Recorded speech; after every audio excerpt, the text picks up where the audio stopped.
यहाँ क्वेश्चन है आपका, मोस में संवन का कार्य करने वाली ऊतक निर्मित होती है, यानी कि जो संवन का कार्य करने वाला जो टिश्यू होता है वो किसके द्वारा बना होता है, मोस के अंदर, ये पूछा गया है। तो देखिएगा, जो मोस होता है हमारा, जो मोस होते हैं, ये मोस जो होते हैं ये पार्ट होते हैं किसका, ब्रायोफाइट का। तो अगर हम जनरली देखें तो जो ब्रायोफाइट्स होते हैं, पहले समझते हैं हम ब्रायोफाइट्स। ठीक है, ये जो ब्रायोफाइट्स होते हैं इसके अंदर आते हैं आपके मोस। ये ब्रायोफाइट एक ग्रुप है और इस ग्रुप के अंदर जो है लीवर वर्ट आते हैं। एक तो देखो कौन कौन आता है, लीवर वर्ट आते हैं इसके अंदर।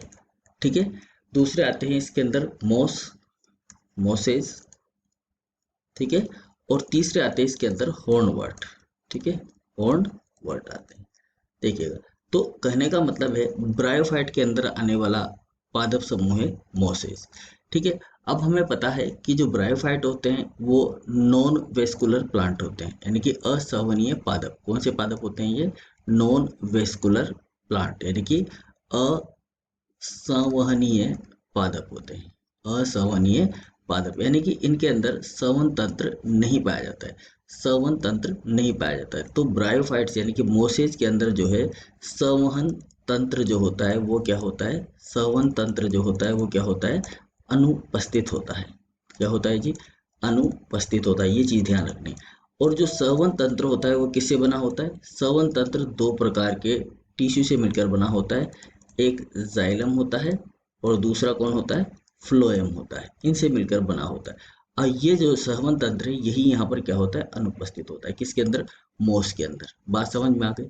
तो देखिएगा यहाँ पर अगर हम नीचे से चले ऊपर चलते हैं तो जाइलम और फ्लोएम, तो ये जाइलम और फ्लोएम मोस में क्या होते हैं, अनुपस्थित होते हैं। तो ये तो आंसर नहीं होगा। जाइलम वापस आ गया।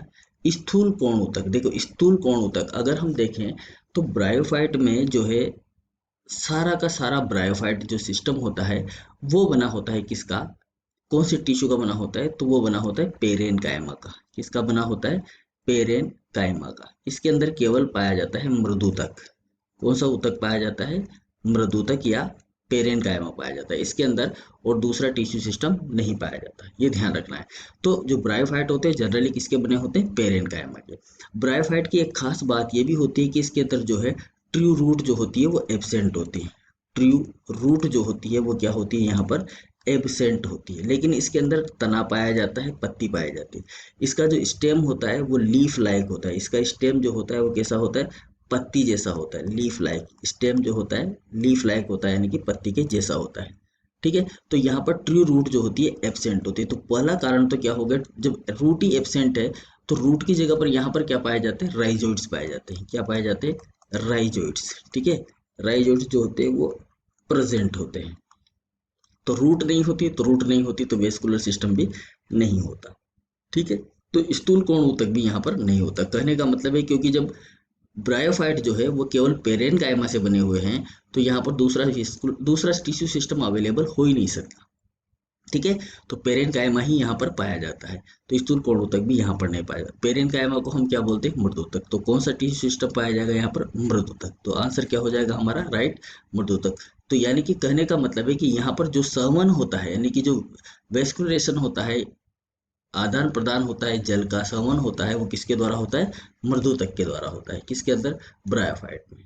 ठीक है, बाकी इसके बाद जब हम आगे चलते हैं टेरिडोफाइट के अंदर तो वहां पर जाइलम और फ्लोएम जो है वो बनना शुरू हो जाते हैं। इसलिए टेरिडोफाइट के अंदर जाइलम और फ्लोएम हमें मिलते हैं, लेकिन वो भी पूर्ण रूप से डेवलप नहीं मिलते हैं। ठीक है, ओके, थैंक यू।